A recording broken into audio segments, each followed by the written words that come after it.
चलिए मंगलाचरण करते हैं।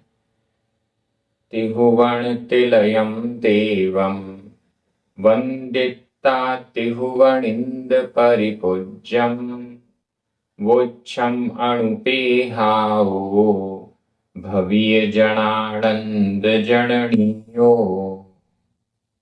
बोलिए श्री फजाराट शांतिनाथ भगवान की जय। आचार्य श्री कुमार स्वामी की जय। आचार्य गुरुवर विद्यासागर समय सागर जी महाराज की जय। निर्यापक श्रमण मुनि पुंगव श्री 108 सुधा सागर जी महाराज की जय। हम सभी बड़े ही सौभाग्यशाली हैं जो हमें आचार्य कुमार स्वामी के महान ग्रंथ कार्तिकेयानुपेक्षा के अध्ययन का अवसर मिल रहा है। 12 भावनाओं का वर्णन है। संसार भावना चल रही है। संसार में कहीं पर भी सुख नहीं है।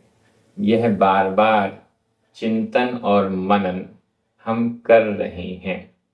आज हम 2 गाथाओं का अध्ययन करेंगे। क्रमशः गाथा क्रमांक 60 और 61। दोनों गाथाएं बहुत सरल हैं। देवों को दुख होता है, क्यों होता है, ये सब हम समझने जा रहे हैं। चलिए प्रारंभ करते हैं। गाथा क्रमांक 60। उच्चारण। शारीरिक दुखादो आधा का ख दुखादो शारीरिक दुखादो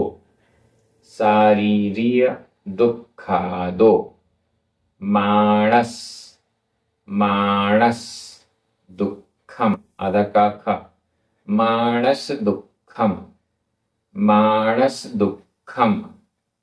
हवेई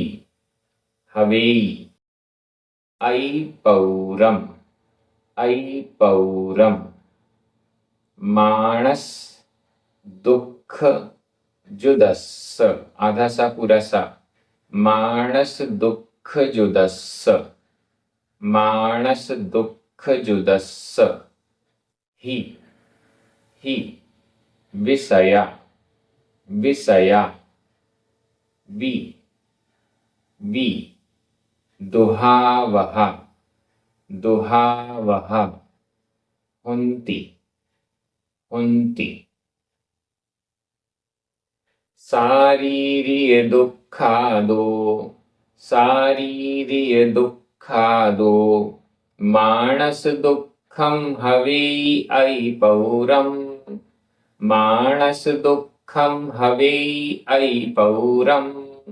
मानस दुख जुदस्स ही विषया विदुहावह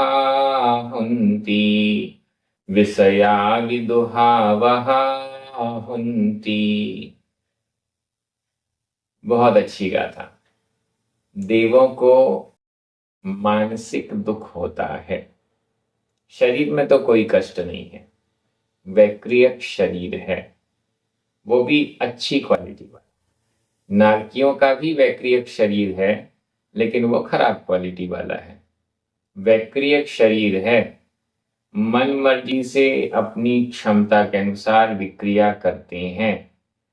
स्वर्गों में देवों को कोई भी किसी भी प्रकार का शारीरिक कष्ट तो होता ही नहीं है, लेकिन मानसिक दुख होता है। और आचार्य कुमार स्वामी इस गाथा के माध्यम से उस मानसिक दुख को शारीरिक दुख से भी अधिक बता रहे हैं। देखिएगा, हम समझने का प्रयास करते हैं। शारीरिक दुखादो शारीरिक शरीर संबंधी दुखादो दुख की अपेक्षा से शारीरिक दुख की अपेक्षा से शरीर के संबंधित दुख की अपेक्षा से मानस दुखम मानस, मानस मन से संबंधित मानस, मानस दुख। शारीरिक दुख की अपेक्षा मानस दुखम, मानस दुख, मानसिक दुख हवेई होता है। कैसा होता है? अई पौरम, अई अति, पौरम प्रचुर, अति प्रचुर होता है। शारीरिक कष्ट की, शारीरिक दुख की अपेक्षा से मानस दुखम, मानसिक दुख अई पौरम अति प्रचुर हवेई होता है। शरीर में जो कष्ट हो रहा है, अभी तक हम ये समझ रहे थे कि नारकियों को बड़ा कष्ट होता है, लेकिन वहां नारकियों को मानसिक दुख नहीं कहा।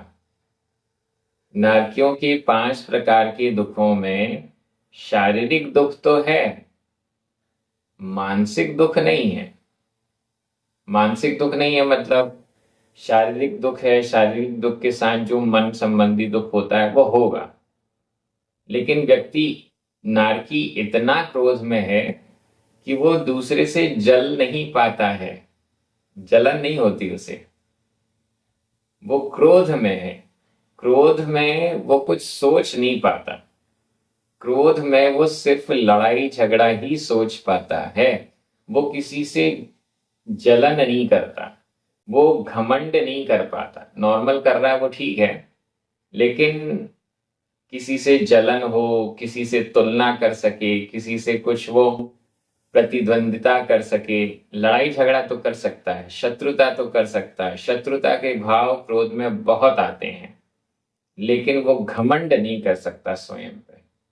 इतना टाइम ही नहीं है, लड़ाई झगड़े से फुर्सत ही नहीं है, क्रोध करने से फुर्सत ही नहीं है। वो तो सदा अति क्रोधित रहता है। मानसिक दुख उतना ही होगा जो शरीर से संबंधित होने के कारण मन में जा रहा है, लेकिन यहां स्वर्गों का जो मानसिक दुख है वो शारीरिक दुख के बिना है। नरक में जो मानसिक दुख है उसमें शारीरिक दुख के साथ है, इसलिए शारीरिक दुख की प्रमुखता है, और इसके बाद फिर उससे संबंधित ही मानसिक दुख है। लेकिन यहां देवों को कोई शारीरिक दुख नहीं है, ना ही उन्हें गर्मी सर्दी का दुख है, ना ही उन्हें कोई भारी बोझ उठाना है, ना ही लड़ाई झगड़े में हाथ पैर कटवाने हैं। कुछ नहीं होना, कोई चांटा भी नहीं मार रहा है। शारीरिक दुख कुछ भी नहीं, जीरो। कोई गाली भी नहीं दे रहा है, वाचनिक दुख भी जीरो, वचन संबंधी भी कुछ नहीं हो रहा है। सिर्फ एक चक्कर है, मानसिक दुख, जो दिखाई नहीं देता, जो अंदर ही अंदर है। अंदर ही अंदर है का मतलब उसके खुद के मन में है, कहीं बाहर से उसको मिला नहीं है, उसके खुद के अंदर है। बाहर से कोई दुख मिलेगा तो जब तक मिल रहा है तब तक है, उसके बाद छूट जाएगा। लेकिन जो मानसिक दुख है वो तो है, जब तक हम स्वयं नहीं हटाएंगे तब तक है।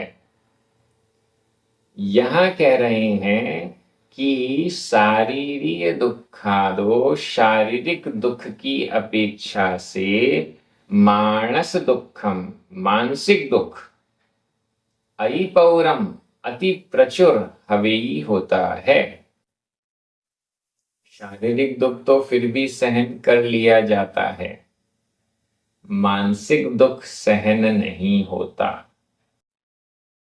शारीरिक दुख तो फिर भी सहन कर लिया जाता है, मानसिक दुख सहन नहीं होता। मानसिक दुख सहन करना बड़ा कठिन हो जाता है। किसी ने चांटा मारा, कितनी देर तक दुखेगा? 1 मिनट, 2 मिनट, ज्यादा जोर से मारा है तो 5 मिनट, उंगलियों के निशान आ जाएंगे, 1 दिन 2 दिन में गायब हो जाएंगे, इससे ज्यादा कुछ नहीं होने वाला। लेकिन उस चांटे की धमक जो हमारे मन में लगेगी, वो मानसिक दुख बहुत भारी है।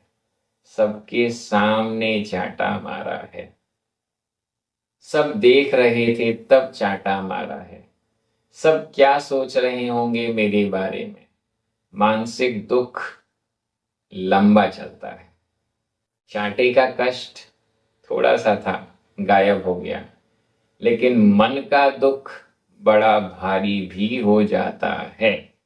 हम उसे जितना भारी भरकम बना लें, उतना भारी भरकम वो मानसिक दुख हो जाता है।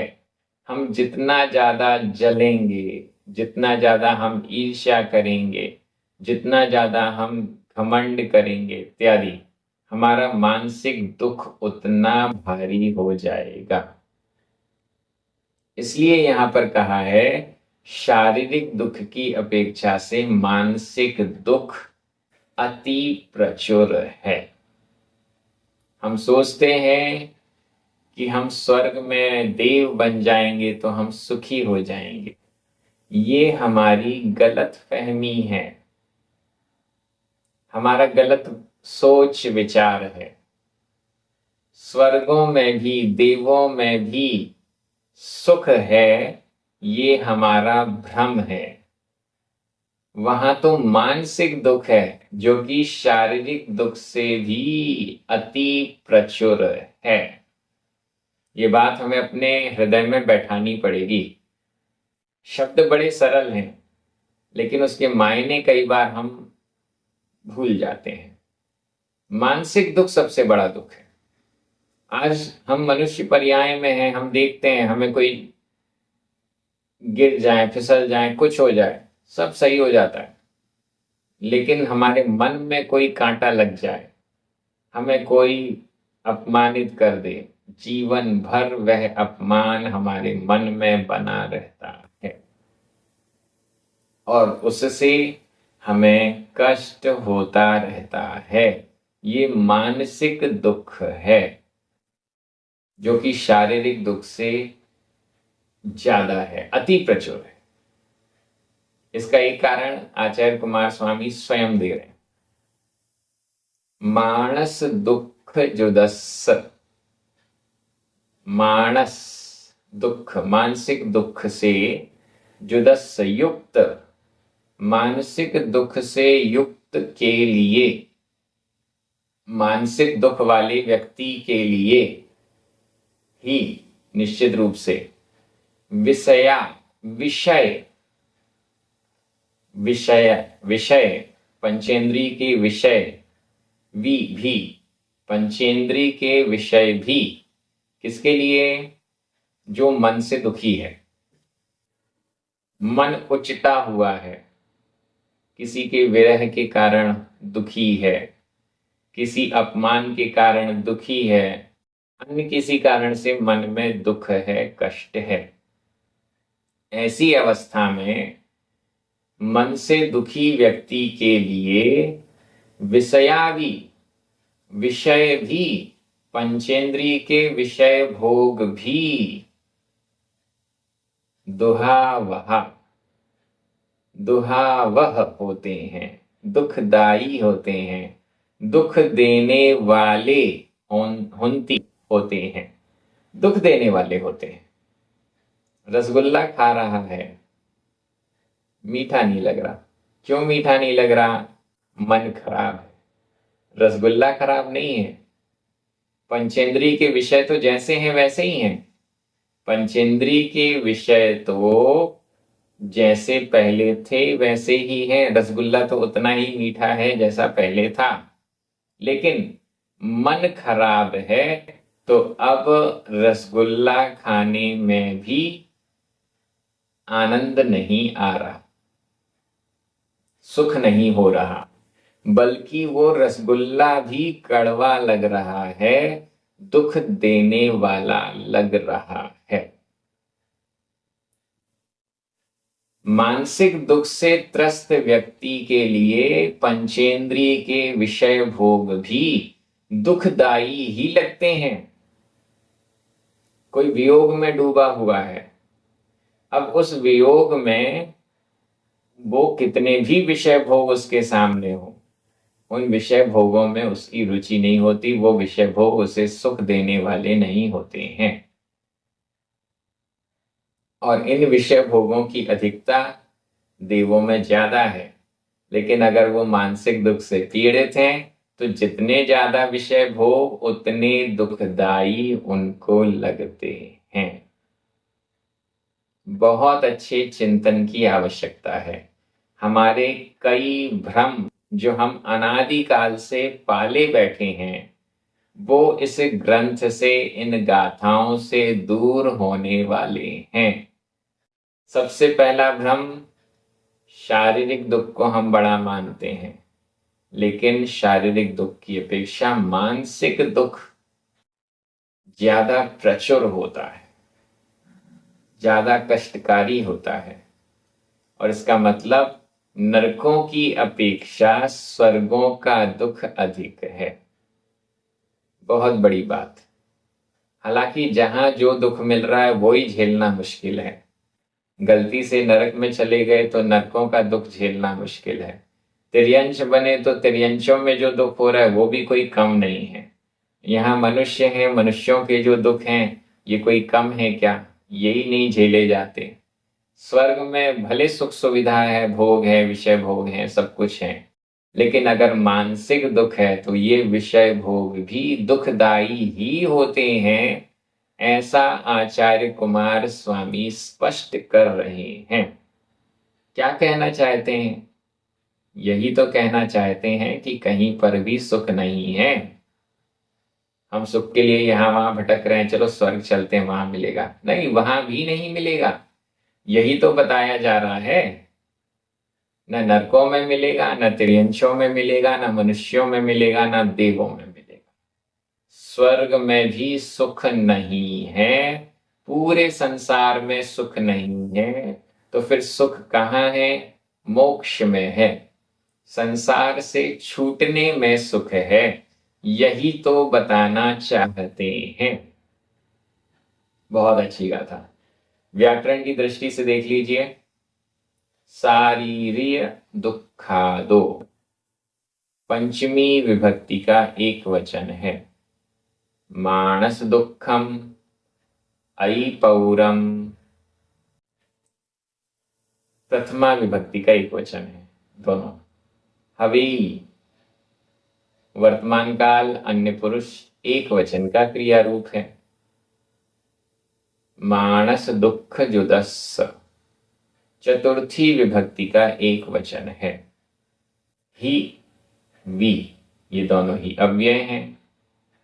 विषया, दुहावहा, ये दोनों ही प्रथमा विभक्ति के बहुवचन हैं। हुंती वर्तमान काल अन्य पुरुष बहुवचन का क्रिया रूप है। इस प्रकार से व्याकरण हो गई। मैं हिंदी अर्थ कर रहा हूं, आपकी नजर प्राकृत शब्दों पर जानी चाहिए। शारीरिक दुख की अपेक्षा से मानसिक दुख अति प्रचुर होता है। मानसिक दुख से सहित व्यक्ति के लिए पंचेंद्रिय के विषय भी दुख देने वाले होते हैं। ये दिमाग में रहना चाहिए कि शारीरिक दुख की अपेक्षा मानसिक दुख ज्यादा असहनीय है। बहुत अच्छी गाथा। अगली गाथा में चलते हैं। इसी बात को और आगे बढ़ाया जा रहा है देवों से संबंधित। गाथा क्रमांक 61। उच्चारण। देवाणम, देवाणम, पी, पी, य, य, सुखम, आधा का ख, सुखम, मणहर विषयेहि, चंद्रबिंदी लगी हुई है। मणहर विषयेहि, मणहर विषयेहि, कीरदे, कीरदे, जदि ही, जदि ही, विषयवशम, विषयवशम, जम, जम, सुखम, अध का ख, सुखम, दुःखस्य, अध का ख, अध सा पूरा सा, दुःखस्य, वि, कारणम, कारणम, तम पि, देवाणं पिय सुखम, देवाणं पिय सुखम, मणहर विषयेहि कीरदे जदिहि, मणहर विषयेहि कीरदे जदिहि, विषयवशं जम सुखम, विषयवशं जम सुखम, दुःखस्य विकारणं तं पि, दुःखस्य विकारणं तं पि। लीजिए नीचे वाली लाइन देख लीजिए पहले। विषयवशम जम सुखम, जम सुखम जो सुख, जम सुखम जो सुख, विषयवशम विषयों के वश है, विषयों के कारण है, पंचेंद्री के विषयों के कारण है जो सुख। कैसा सुख? ठंडी हवा चलेगी तो अच्छा लगेगा, अच्छी मीठे मीठे मधुर पकवान मिलेंगे तो अच्छा लगेगा, सुगंध चारों तरफ फैली रहेगी तो अच्छा रहेगा, मधुर संगीत बजेगा तो अच्छा रहेगा। विषय वशम जम सुखम, विषय के वश जो सुख है, विषय गायब सुख गायब, विषय वशम जम सुखम, विषयों के वश जो सुख है वो कैसा है? दुःखस्य विकारणम तंपि, तंपि वह भी, दुःखस्य दुख का, कारणम कारण है, जम सुखम जो सुख, विषय वशम विषयों के वश है, विषयों के अधीन है, विषय नहीं तो सुख नहीं, ऐसी कंडीशन के साथ है, वह सुख वास्तव में दुःखस्य कारणम तम, वह भी, वह सुख दुःखस्य कारणम, दुख का ही कारण है।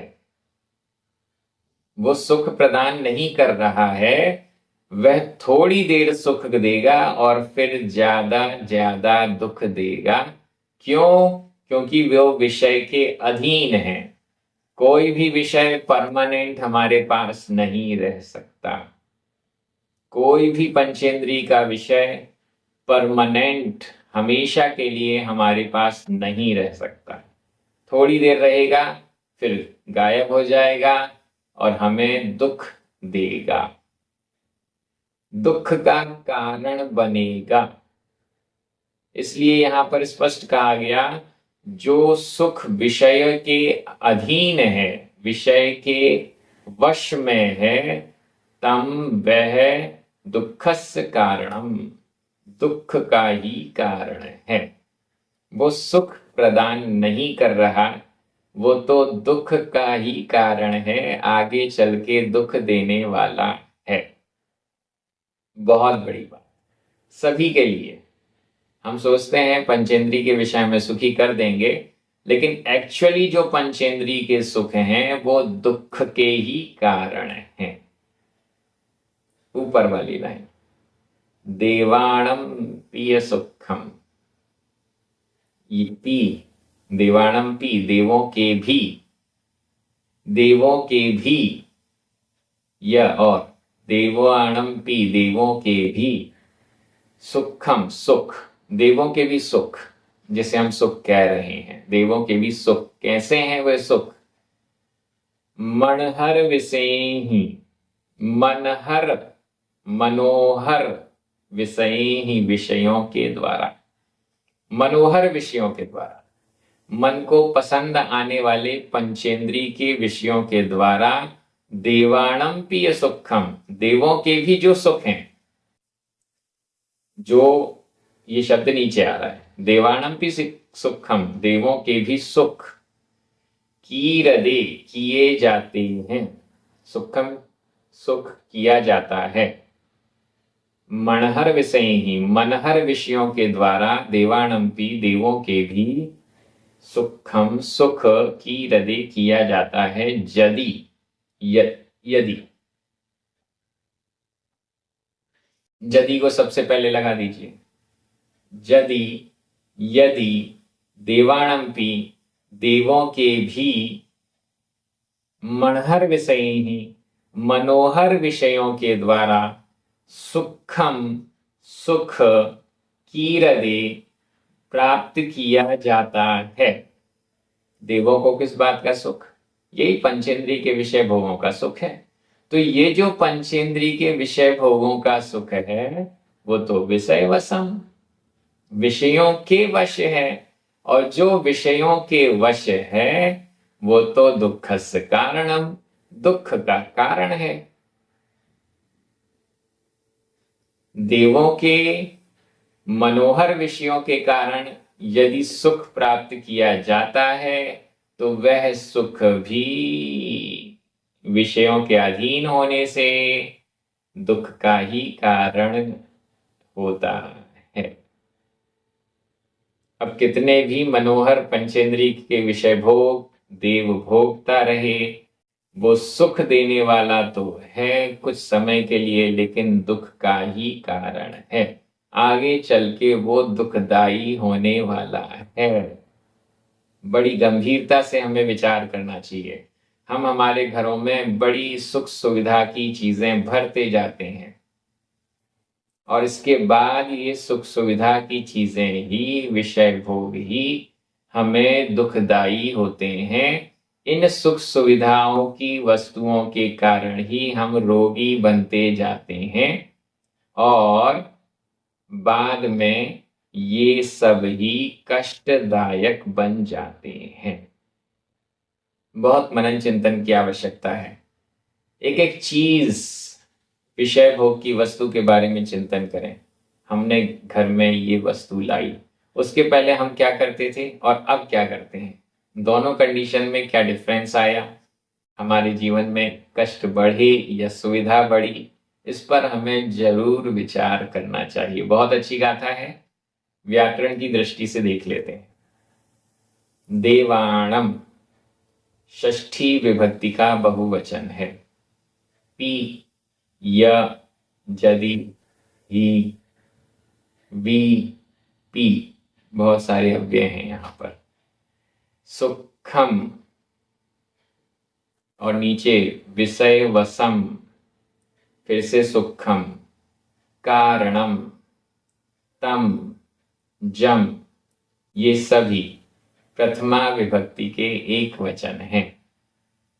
मनहर विषयी ही तृतीया विभक्ति का बहुवचन है। कीरदे वर्तमान काल अन्य पुरुष एक वचन का क्रिया रूप है। दुखस्य षष्ठी विभक्ति का एक वचन है। लीजिए, पूरा व्याकरण सामने आ गया। मैं हिंदी अर्थ कर रहा हूं, आपकी नजर प्राकृत शब्दों पर जानी चाहिए। यदि देवों के भी मनोहर विषयों के द्वारा सुख प्राप्त किया जाता है, तो जो सुख विषयों के वश है, वह निश्चित रूप से दुख का ही कारण है। ये पंचेंद्रिय के विषय भोग लगते सुख हैं, लेकिन दुख के कारण होते हैं। बहुत अच्छी ये गाथाएं आगे भी संसार भावना का बहुत अच्छा चिंतन वर्णन यहाँ पर आने वाला है। हम सभी सौभाग्यशाली हैं जो हमें ऐसे ग्रंथ पढ़ने को मिल रहे हैं प्राकृत भाषा की दृष्टि से। एक एक शब्द का अर्थ क्लियर हो रहा है। यह क्रम इसी प्रकार से जारी रहेगा। अपने मित्रों को, परिचितों को, सभी को इस स्वाध्याय से जोड़िए। YouTube चैनल को जरूर सब्सक्राइब कीजिए। जिनवाणी स्तुति करें, 9 बार णमोकार मंत्र पढ़ें। सभी को जय जिनेन्द्र।